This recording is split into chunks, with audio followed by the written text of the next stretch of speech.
Baik, Assalamualaikum warahmatullahi wabarakatuh. Waalaikumsalam warahmatullahi wabarakatuh. Alhamdulillahirabbil alamin wassalatu wassalamu ala asyrofil anbiya'i wal mursalin wa ala alihi washabbihi ajmain. Pertama-tama, marilah kita panjatkan puja dan puji syukur kita atas kehadirat Allah Subhanahu wa taala. Atas berkat rahmatnya, podcast pertama dari Bina Insan Channel ini resmi kita buat. Salawat beriringan salam kita hadirkan kepada Nabi besar Muhammad Sallallahu Alaihi Wasallam. Allahumma sholli wa sallim wa barik alaihi. Di mana kita sama-sama berharap mendapatkan syafaatnya di kemudian hari. Amin, amin, amin ya rabbal alamin. Pemirsa yang dirahmati Allah dimanapun anda berada, hari ini merupakan podcast pertama dari Bina Insan Channel, di mana hari ini sudah ada narasumber pertama kita, yaitu Ustadz Endang Purwanto. Assalamualaikum Ustadz. Waalaikumsalam warahmatullahi wabarakatuh. Di mana hari ini beliau adalah kepala sekolah dari SMP IT Bina Insan. Namun sebelum kita lebih jauh berbicara tentang SMP IT Bina Insan, di sini saya akan menjelaskan apa itu podcast. Nah, podcast itu adalah di mana ini adalah serial wawancara dari Bina Insan Channel ke orang-orang tertentu yang akan kita mintai data, atau bisa dibilang ya seperti ngobrol-ngobrol bareng lah mengenai topik yang akan dibahas. Jadi langsung saja, Ustadz Andang, gimana kabarnya Ustadz? Alhamdulillah sehat Ustaz. Alhamdulillah. Sehat. Gimana Ustaz, sehat? Sehat Ustadz. Udah makan Ustadz? Nah inilah yang belum. Ya mungkin setelah ini kita makan bareng ya Ustadz ya. Nah, insya Allah. Ustadz kan adalah kepala sekolah dari SMP IT Bina Insan. Gimana perasaannya Ustadz setelah menjadi kepala sekolah SMP IT Bina Insan, dan berapa lama Ustadz sudah menjabat sebagai kepala sekolah? Oke, baik. Terima kasih Ustaz Reza.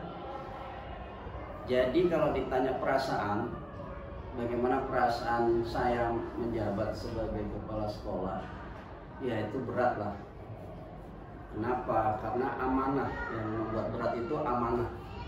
Amanah yang harus kita tunaikan dari yayasan, amanah dari orang tua siswa yang menitipkan anak-anaknya di sekolah kita, amanah dari diri sendiri. Karena apa yang kita jabatan yang kita sana itu kan harus kita tunaikan, harus kita jalankan kan gitu. Apalagi kepala sekolah sebagai seorang pemimpin di sekolah, unit satu masing-masing kan begitu ya. Bagaimana dia harus bisa memimpin guru-guru, memberikan contoh kan gitu. Kemudian berkomunikasi ya kan dengan orang tua, membangun komunikasi dengan tekanan misalnya kan, atau pihak sekolah dan yayasan dan sebagainya. Terutama berkomunikasi dengan guru juga, siswa juga kan gitu. Nah saya lebih kurang sudah hampir jalan 8 tahun lah. 8 tahun menjabat sebagai kepala sekolah. Awalnya di 6 tahun saya menjabat kepala sekolah di SD IT Bina Insan. Ya, kemudian tahun lalu pernah juga merangkap jabatan. Tahun 2018-19 itu menjabat kepala sekolah SD dan SMP. Dan tahun ini ya, 1 tahun kemarin kita sudah dirotasi, jadi 2022-2023 sampai sekarang ya, kita diamanahi menjadi kepala sekolah SMP Bina Insan. Seperti itu. Ya, baik Ustaz. Seperti kita ketahui di sini, sekolah kan merupakan wadah pendidikan ya Ustaz. Iya. Apalagi sekolah kita ini adalah memang kalau sudah berbasiskan Islam terpadu ini Ustaz, pastinya kita kan lebih mendalami pelajaran agama Islam Ustaz. Iya. Namun di sekolah umum lainnya juga demikian, ada juga belajar tentang agama Islam juga. Kalau dia siswa yang muslim, belajar agama Islam, yang non muslim belajarlah agama yang non muslim tersebut. Iya. Yang menjadi pembeda Ustaz, sekolah kita ke sekolah yang lainnya, yang paling mencoloknya apa? Sebenarnya kalau kita lihat dari kurikulum itu nggak ada bedanya Ustaz. Sama kita di bawah naungan dinas juga, ya kan? Mapelnya juga sama, ya kan? Apa yang ada kurikulum dinas, ya itulah yang kita ajarkan. Cuma memang komposisi muatan pelajaran itu kita lebih banyak memang ke pelajaran agama Islam. Artinya bahwa seluruh pelajaran yang ada itu terintegral Ustaz, terkoneksi, terhubung dengan pelajaran agama Islam, dengan Al-Quran dan Hadis. Nah jadi kalau dilihat yang secara kasat matanya Ustaz, kalau sekolah Islam terpadu atau SIT ya, nah, SIT ini banyak memplesetkan Ustaz, sekolah Islam termahal katanya, padahal punya SMP di Bina Ihsan ataupun yayasan Bina Ihsan itu kalau dari administrasinya baik pada saat pilih mahasiswa baru ataupun SPP per bulan itu nggak kalah pun mahal Ustaz. Nah, tapi itulah kadang-kadang orang memplesetkannya SIT sekolah Islam termahal. Nah jadi kembali tadi Ustaz, bahwa yang menjadi pembeda secara kasat mata itu jelas sekolah Islam terpadu itu seluruhnya sekolahnya Budi pasti ya kan.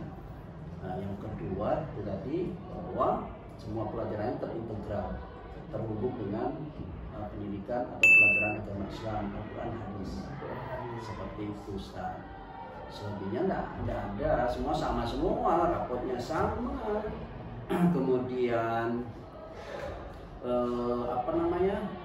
pelajarannya sama, kurikulumnya juga sama, nggak ada beda. Barangkali visi misinya. Visi misi itu setiap sekolah kan pasti berbeda-beda, ya kan. Nah, memang untuk sekolah Islam terpadu Bina Ihsan, visi dan misinya itu jelas, yaitu membentuk ya generasi Islami, generasi Robbani ya, secara umum lah ya saya sampaikan visi misinya itu membentuk generasi Islami Ustaz, membentuk generasi yang Robbani, beriman, cerdas, kreatif dan mandiri. Nah inilah visi misi kita ke depan. Itu Ustaz. Lalu Ustaz, tadi Ustaz bilang sekolah kita kan lebih bergerak dalam basis agama Islam ya Ustaz ya. Iya. Seperti pelajaran Al-Quran, Hadis dan lain-lainnya begitu ya Ustaz. Iya. Yang saya tanyakan ini Ustaz, ada nggak kira-kira Ustaz tanggapan orang tua tentang bersekolah di SMP di Bina Ihsan? Wah, ini kayaknya pertanyaannya salah ini, salah kamar nih pertanyaannya. Seharusnya ditanya orang tuanya sih. Seharusnya. Kalau dari Ustaz sendiri lah gitu, Yeah. kira-kira ada nggak orang tua yang istilahnya Ustaz, alhamdulillah anak saya semenjak dia bersekolah di gitu Ustaz. Ya jadi pastinya kita kan mengharapkan hal-hal yang positif dari orang tua, pendapat-pendapat ataupun harapan-harapan yang positif dari orang tua, dan kita yakin orang tua pasti memiliki harapan yang besar, harapan yang ke depan bahwa anaknya menjadi anak-anak yang soleh, soleha, yang cerdas seperti itu. Nah sampai hari ini memang kalau ya tadilah seyogyanya mungkin bisa nanti ditanya orang tua karena itu kan ranah orang tua ya kan. Namun sampai hari ini ya alhamdulillah kritikan dan saran yang datangnya dari orang tua itu tetap ada, ya tetap masuk ke kita, ke WA kita, kadang langsung mereka diskusi sharing. Nah dari situlah muncul harapan-harapan, muncul keinginan-keinginan mereka, dan mereka juga serta-merta menyatakan bahwa insya Allah ke depan mudah-mudahan SMP Bina Ihsan sukses jauh lebih baik, dan saya titipkan anak-anak saya kemari, harapannya supaya bisa terbina. Kira-kira seperti itulah Ustaz, bahasa yang bisa saya tafsirkan dari para orang tua, meskipun ya tak lazim lazim lah kalau saya menyampaikan itu gitu kan, seperti itu. Mengenai ekskul ini Ustaz, kalau ekskul ini kan lebih ke pengembangan diri Ustaz. Iya. Kira-kira apa masalahnya Ustaz ekskul di SMP ini? Iya. Kalau ekskul di SMP IT Bina Insa ini ada beberapa, kita pisahkan di sini. Ada ekskul wajib. Ekskul wajib. Iya, ekskul wajib. Ada dua kategori berarti Ustaz? Betul, ada dua kategori, ekskul wajib dan ekskul pilihan. Iya. Ekskul wajib yang namanya wajib itu wajib harus diikuti, tidak boleh. Nggak boleh nggak Tidak diikuti ya Ustaz ya? enggak. Jadi itu ada pramuka dan mentoring ini dia di bawah BPI, Bina Pribadi Islam. Ya, itu wajib diikuti oleh semua siswa Ustaz, wajib. Kemudian ada ekskul pilihan. Ekskul pilihan itu sesuai dengan bakat minat mereka nanti. Siapa yang bakatnya di akademik matematika, ya, Math club berarti ya? math club, ya itu math club ya, itu ya mereka pilih itu. Ada yang misalnya hobinya berbicara, seni pidato misalnya, itu muhadharah. Ceramah lah Ustaz ya kan? Begitulah ya kan. Kadang-kadang ada kan anak-anak yang hobinya bercakap-cakap. Berceramah kawan-kawan. Itu harus disalurkan gitu Ustaz. Harus disalurkan cakap-cakap mereka itu supaya cakapnya itu tepat sasaran kan. Tepat sasaran. Bermanfaat kan begitu. Jadi nggak hanya sebatas di luar aja ya Ustaz ya? Iya. Jadi kalau ikut ekskul itu, jadi dia bisa terkembangkan potensinya, diikutkan nanti kalau misalnya ada event-event dai gitu ya Ustaz ya? Betul. Seperti itulah harapan kita. Jadi pilihan itu bakat minat mereka. Ada yang hobinya menendang-nendang. Nah, kita kasih bola supaya ditendang-tendang. Nah, itulah ekskul futsal ya kan. Ada yang hobi berantem ya kan. Aslinya berantem dalam tanda petik positif ya kan. Kita arahkan ikut ekskul karate ataupun caksilat. Seperti itulah Ustaz. Banyak lagi ekskul. Banyak ya. Itu ekskul pilihan tilawah. Oh ya, tilawah juga ada. Jadi ada yang kemampuan qori ya, membaca Al-Quran, membaca Al-Quran itu kita buat juga ekskul tilawah. Tapi ya memang yang harus lancar baca Al-Qurannya, fasohannya. Itu jadi syarat pertama lah ya? Iya, itu menjadi syarat. Harus bisa dan lancar fasohannya dan tajwidnya ya Ustaz. Betul, karena kalau kan nanti waduh kewalahan nanti kan. Karena kan kalau misalnya ada peserta yang misalnya nih kan Ustaz lolos, dia termasuk kategori peserta ikut MTQ gitu Ustaz ya, itu bisa kita kirim juga begitu ya Ustaz? Bisa. Jadi itulah harapan-harapan kita mengembangkan bakat minat mereka. Meskipun memang dengan durasi waktu yang singkat, kita sadari itu menjadi sebuah kekurangan kita. Artinya bahwa di sini kita berkomunikasi dengan orang tua Ustaz. Karena kalau dengan waktu 1 jam atau 1 jam setengah itu kan belum memadai. Kan harus ditambah lagi dengan kegiatan yang lain. Seperti itu. Saya pikir ini juga bisa jadi solusi Ustaz. Kalau misalnya anak-anak, karena kan mereka ini full day di sini Ustaz. Iya. Jadi solusi biar supaya mereka tidak bosan selama di sekolah. Jadi kan ada ekskul itu bisa jadi penyegaran karena untuk pengembangan potensi mereka gitu Ustaz. Iya. Salah satunya itu. Kemudian tentu untuk supaya siswa ini tidak bosan ya, karena seharian di sekolah, kita kan siswa kita kan tidak apa ya, bukan ini polanya tidak baku. Misalnya begini, kalau kita tidak mengekang gitu, artinya ketika belajar tadi ya anak diberikan sebuah keleluasaan. Misalnya dia ingin ustaz, ingin belajar sambil duduk. Kadang-kadang kan ada yang minta dilantik atau belajar bareng di musola. Itu boleh, silakan. Nah, itulah kita yang menciptakan kenyamanan seperti itu, ditambah dengan gini loh Ustaz, karena kan kita sampaikan itu kepada guru bahwa guru juga harus kreatif. faktornya terutama guru itu harus bisa lebih menciptakan banyak pola pengajaran. Betul. Dengan model-model pembelajaran yang dimiliki.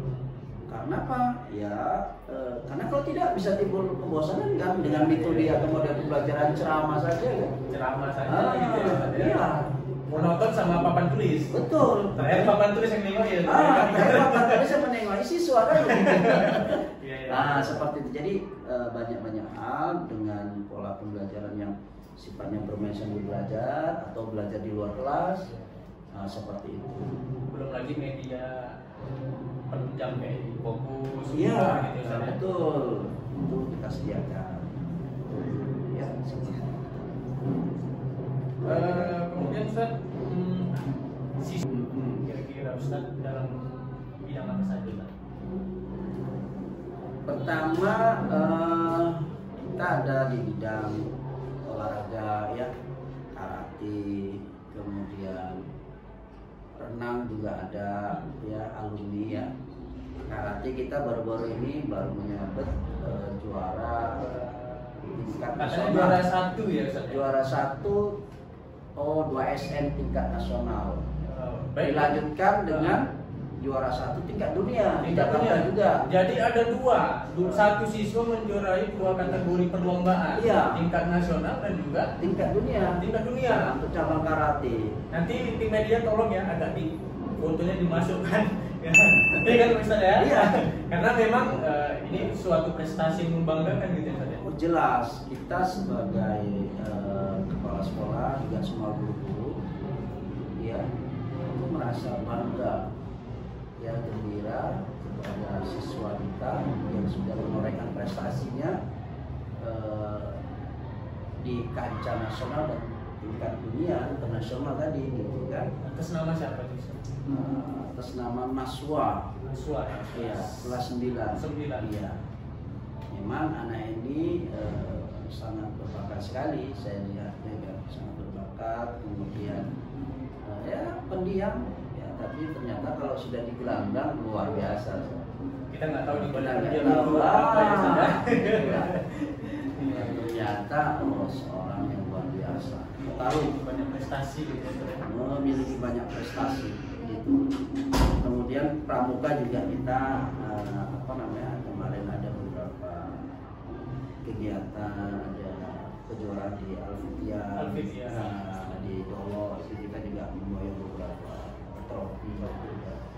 Kemudian puisi juga, saya juga lupa kalau siapa namanya, tapi yang jelas datanya ada sama kita, data sama kita ada di buku prestasi siswa.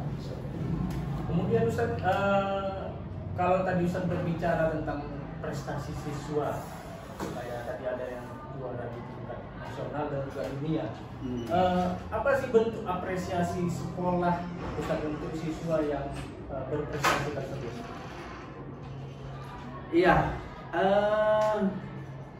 saat ini kita memang untuk reward lah atau bentuk apresiasi yang kita berikan kepada siswa pastinya memberikan sertifikat ya, dan pembinaan seperti misalnya Sinaswa ya, walaupun memang belum banyak dan ini baru Sinaswa memang, dengan untuk yang lain memang saat ini kita masih diupayakan karena memang biasanya beberapa siswa kita lah ya, mungkin kayak si Bima juga ada kakaknya dulu, kakak kelasnya si Bima juga sempat juara 3 kabupaten ya, karate juga. Tapi kita mengapresiasi lah dengan memberikan penghargaan istimewa baik berupa sertifikat maupun pembinaan gitu. Ya, itu tadi Ustaz, semoga siswa-siswa kita ini dapat termotivasi lagi dari kakak-kakak kelasnya yang berprestasi, ya, supaya siswa yang lainnya itu lebih semangat, ya, supaya nggak dia tahu nih kalau misalnya kakak kelasnya juga punya prestasi, ya dia juga harus bisa berprestasi gitu ya Ustaz ya. Oh iya. Jadi kan bahan untuk motivasi lah ya Ustaz ya. Mestinya harus seperti itu, menjadi motivasi bagi adik-adiknya. Kita doakan semoga siswa-siswi dari SMP Bina Insan ini semakin jadi anak yang soleh dan soleha ya Ustaz ya. Ya, dalam amin. bidang Kita. akademik bagus dan juga tentunya berprestasi lah, baik itu tingkat kabupaten, nasional, provinsi dan kalau bisa dunia ya Ustaz ya. Iya. Ya. Baik, itu saja dari saya Muhammad Reza, guru yang bertugas. Sampai lupa saya perkenalan diri tadi. Saya juga sampai lupa. Kamu berikan minum ini. Kering ya, kalau hujan-hujan ini. Ya, intinya. Tapi nggak apa-apa lah ya. Nggak apa-apa. Walaupun tak ada segelas mungkin teh next time. putih, nanti ke depan insya Allah ya kan. Next time jus ya. Iya. Iya. Pokoknya itu tadi doa kita, harapan kita untuk sekolah SMPT Bina Insan. SMPT Bina Insan semoga semakin jaya, sukses dan anak-anaknya menjadi anak-anak yang soleh dan juga soleha. Saya Muhammad Reza, guru yang bertugas dari Bina Insan Channel. Terima kasih juga kepada Ustaz Adam yang telah menjadi narasumber pertama ya Pak. Narasumber pertama kita. Kami pamit undur diri. Assalamualaikum warahmatullahi wabarakatuh. Waalaikumsalam warahmatullahi wabarakatuh.